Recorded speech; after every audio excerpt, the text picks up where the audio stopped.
Hello viewers, আমি ইলিশ মাছের roast করে দেখাচ্ছি। এই ইলিশ মাছ আমার হাতে, আর এই হচ্ছে মশলা। আদা আছে, এখানে কাঁচা লঙ্কা বাটা আছে, আর এটা পেঁয়াজ বাটা আছে। এটা দিয়ে মাখিয়ে আধ ঘন্টা ম্যারিনেট করে রাখতে হবে।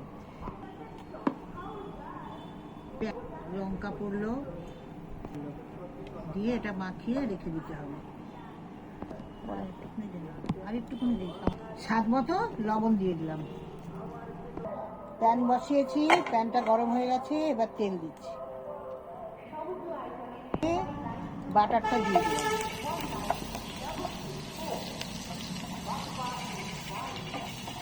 দিয়ে দিলাম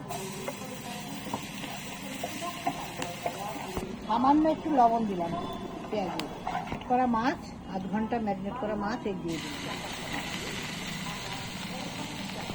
এটাতে হলুদ করবে না, এটা রোস্ট করছে, এতে হলুদ করবে না।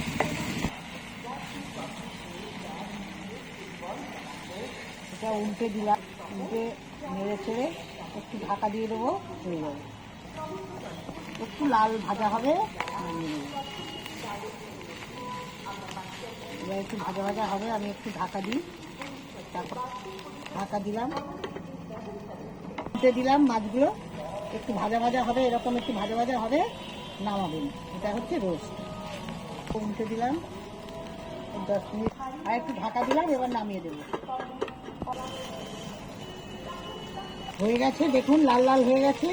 একটু উল্টে পুল্টে দেবেন, এরকম লাল লাল হবে, অফ করে দেবেন। হয়ে গেছে রোস্ট। স্বাদ অনুযায়ী একটু মিষ্টি দিয়ে দেবেন। যে মিষ্টি খাবেন না দেবেন না, মিষ্টি দিলে একটু টেস্টটা ভালো লাগবে। এইভাবে রোস্ট বানিয়ে খাবেন। এইভাবে বানিয়েছি, ঠিক এরকম করে খাবেন। কেমন হলো জানাবেন কমেন্ট করে, কেমন লাগলো।